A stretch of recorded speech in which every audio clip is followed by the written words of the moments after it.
Hi, this is Karen from White Willow. Today we are making burritos in a jar. I just went ahead and did 6 of these, and I'm going to go ahead and show you how to do this one. The ingredients are pretty simple. We're using pinto beans, brown rice. I do get the parboiled brown rice or white rice if I'm going to do canning. Rice and beans soak up so much of the fluid that you're going to put in the jar, whether it be beef broth, chicken broth, or water. And I also soak the beans overnight. They're still firm, they're not cooked, but they will absorb the liquid really fast and you'll end up with a somewhat dry jar. So we got ground beef, parboiled brown rice, pinto beans, peppers. I chose yellow, orange, and red, just some sweeter peppers, not green. Onion, and then a taco seasoning, Rotel. Taco seasoning I made, so I'll give the recipe in that as well. And then beef broth. So these are all ready for beef broth here. We do want to put them in a particular order of how we put them in the jar.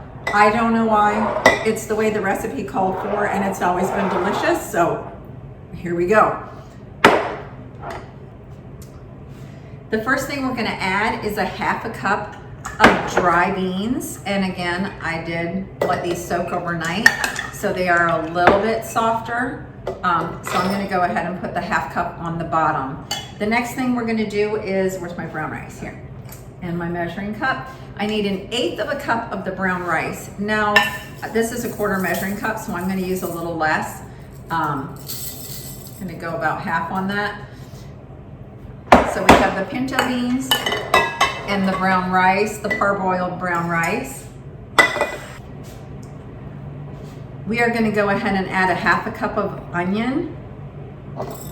Now don't go crazy if you feel like, oh, I like the bell peppers a lot, or I like this a lot. I'm just going to add a little bit more, because remember, you need to have room for the liquid, and the liquid will absorb into the beans and the rice, and you'll end up with it a little bit drier. So a ½ cup onion, and then a 1/3 cup peppers.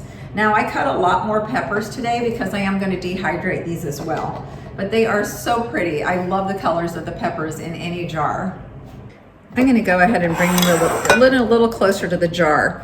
So what we have here right now is the ½ cup of dry pinto beans, the 1/8 cup of brown rice. Again, I pre-soaked the beans, and the 1/8 cup of brown rice, I get the parboiled. Then we went ahead and add a ½ cup of onion and a 1/3 cup of bell peppers. Now we're going to add 1½ cups of the ground beef. So that's going to go in there. This is 1 cup, measuring cup, so I'm going to go ahead and add that in there. And I use my funnel because God knows it makes life so much easier. So I'm going to go ahead and get the tablespoons out, and we're going to do cans of Rotel. We're just going to put Rotel in there. We're going to use 4 tablespoons of Rotel. Now I kind of dumped 1 can into the other, so this is a little bit high. 2, 3, and 4. And those are kind of a little bit keeping. Again, just be careful because you will use up all the liquid. But if you want to add a little bit of Rotel liquid in there too, go ahead. And you can adjust this to your taste. If you have a particular taco seasoning that you like, great. If not, my recipe will be in the, actually, I don't know where I got it. I got it all online somewhere. But we're going to go ahead and add a ½ teaspoon of sea salt. So this is a 1 teaspoon measuring thing, so we're going to go ahead and add that. And then we're going to add 1 tablespoon of the taco seasoning. Got an onion stuck in there. We're going to add that. That goes right on top. We are going to then add beef broth to all of these. So you are going to need, for 7 quart jars, about 12 cups of beef broth. This is not like low in beef broth, like it's a lot of liquid in these jars.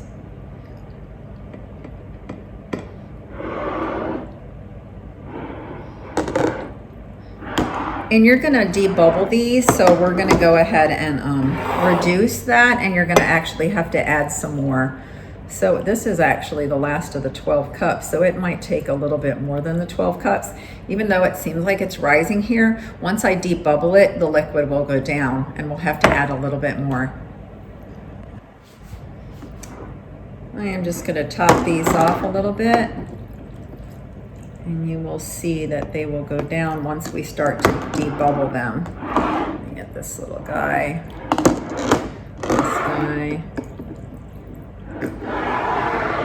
this guy. And when we debubble it, we're kind of mixing the seasoning down into the rest of the jar as well.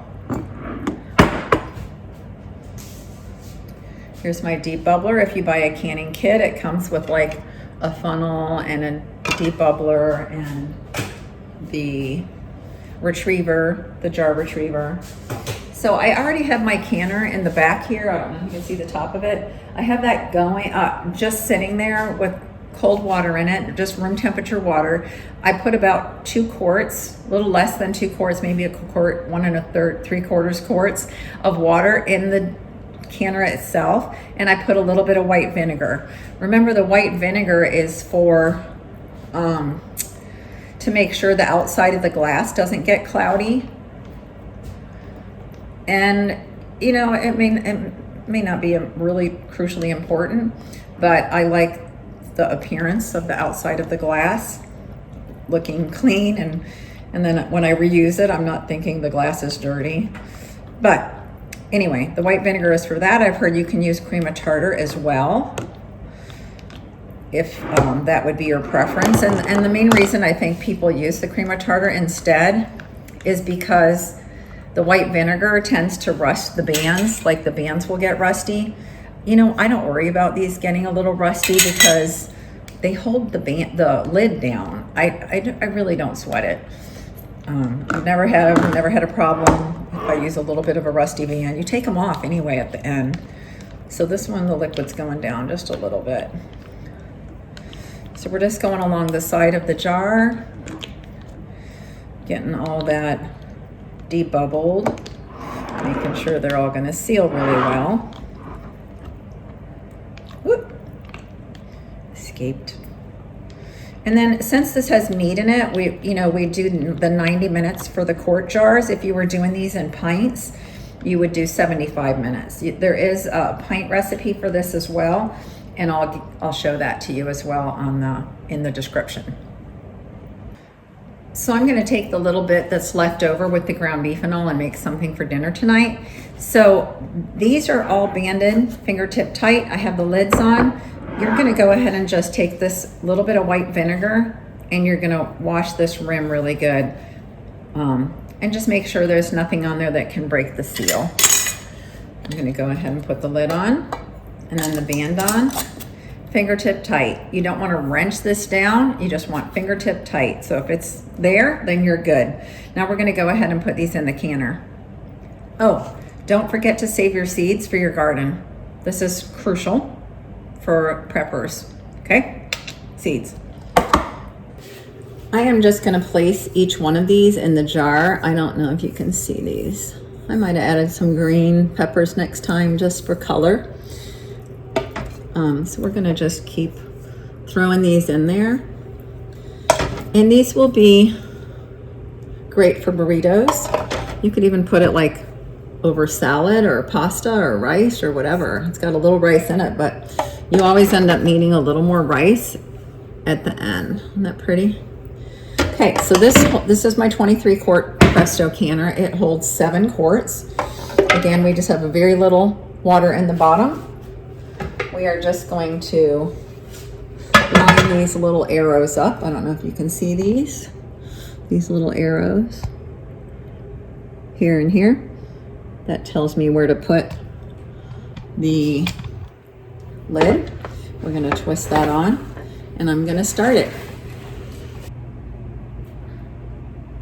So the lid is on, and what we're going to do is wait for this pipe to have a steady stream coming out of it, a steady stream of steam. Say that 3 times real fast. Once it has that 10 minutes of a steady stream, then you're going to go ahead and put the weight on it. You're going to lower the temperature Actually, I leave it on high until this gets to be about 10, 11 pounds of pressure. And then I lower it to, it's 3 on my stove. Every stove is different. I have like a sweet spot on my stove since I've been canning for quite some time. And we're just gonna keep it there and try to watch the gauge to stay at 11 pounds. That's when we start our 90-minute timer. So I am taking the peppers and the onions and I mixed them together. And I'm using these plastic trays on my dehydrator trays. So I don't want these, once they shrink up, they're going to fall through the little holes. So I like to put these plastic liners on them. So I'm just gonna go ahead and put all these on trays. And if I like have a lot, but don't really have all the trays filled up, then I kind of distribute them so that there's less on each tray. I have a 9-tray Ivation dehydrator. It has these plastic trays. I also have another one that has metal trays, which the jury's out on whether I like it or not. So I'm going to take some from this tray and a little from this tray and put it on this tray. More, just so they're spread out a little bit more. And all 9 trays are full. And then I'm going to put these in the dehydrator. And I do it generally at 140 as far as the temperature goes, and for about 17 hours. So these will be ready like sometime tomorrow evening. And then I'll just throw them in a jar, put those moisture absorbers inside the jars, and then I'll have these whenever I need them. They'll dehydrate it. I'll just throw them into a meatloaf or whatever. So all's good. You don't waste anything. If you overcut, hey, dehydrated it.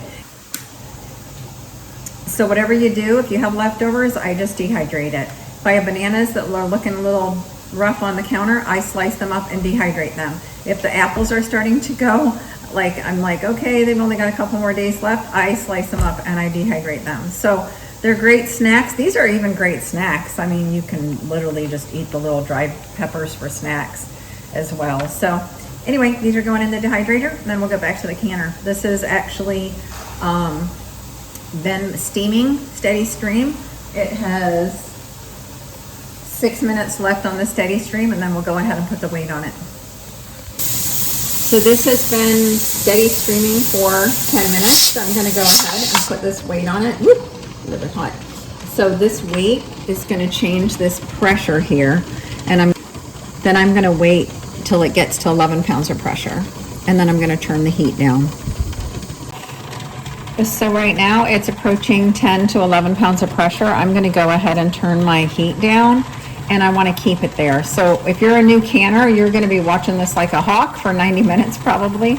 But if you're experienced and you know your stove, then you're gonna just keep it at that 11 pounds of pressure. But I set my alarm, even as an experienced canner, for every 4 to 6 minutes, and I just go back and check the gauge and make sure it's not going a little bit too high or a little bit too low, and adjust my heat just a smidge. You do not want to adjust your heat a lot, because then you'll end up with it fluctuating high, fluctuating low, and you won't have a consistent pressure the entire 90 minutes. We are taking the weight off. We are going to open the canner.